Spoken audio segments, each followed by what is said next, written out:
25 पर्यंतचे आहेत.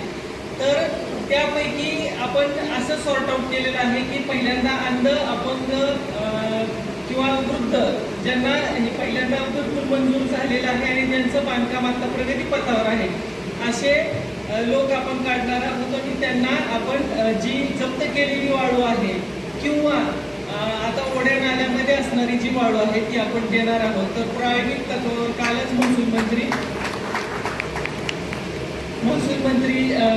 त्यांनी बैठक घेतली आणि आणायचा आज आपली आमसभा असल्यामुळं या शुभ मुहूर्तावरच आपण प्रायोगिक तत्वावर 5 जणांना आज आपण वाळूच्या ज्या ऑनलाईन पासेस तयार केलेले आहेत ते पासेस आपण माननीय आमदार साहेबांच्या हस्ते देणार आहोत.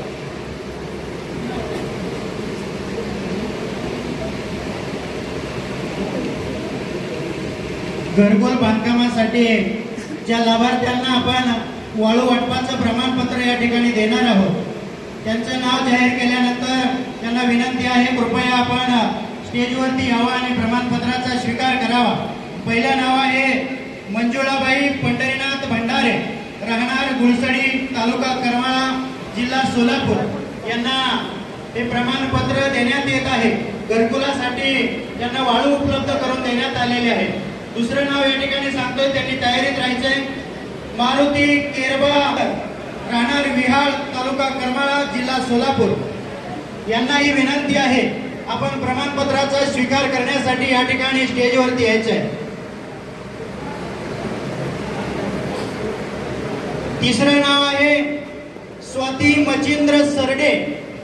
स्वाती मचिंद्र सरडे, राहणार उंदरगाव, तालुका करमाळा, तालुका करमाळा यांनाही या ठिकाणी घरकुलासाठी जी वाळू उपलब्ध करून देण्यात येत आहे त्याचं प्रमाणपत्र या ठिकाणी देण्यात येत आहे. चौथं नाव आहे चंपा सुभाष लगस, राहणार कोंडेज, तालुका करमाळा यांनाही विनंती आहे कृपया स्टेजवरती यावं, आपलं प्रमाणपत्र स्वीकारावं.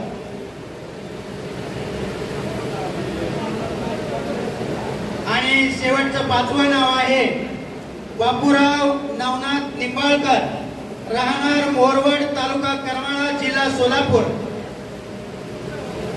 या 5 व्यक्तींना प्रतिनिधी स्वरूपात या ठिकाणी घरकुलासाठी वाळू उपलब्ध करण्याचं प्रमाणपत्र या ठिकाणी आदरणीय आबांच्या शुभास्ते प्रदान करण्यात आलेलं आहे.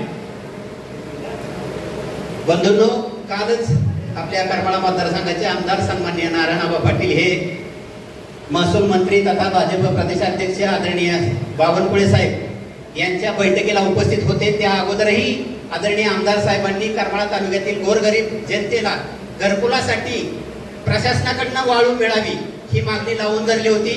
त्यांच्या या मागणीला यश आल्याबद्दल आदरणीय आमदार साहेबांचं आपण सगळ्यांनी टाळ्यांच्या गजरात अभिनंदन करायचंय. धन्यवाद.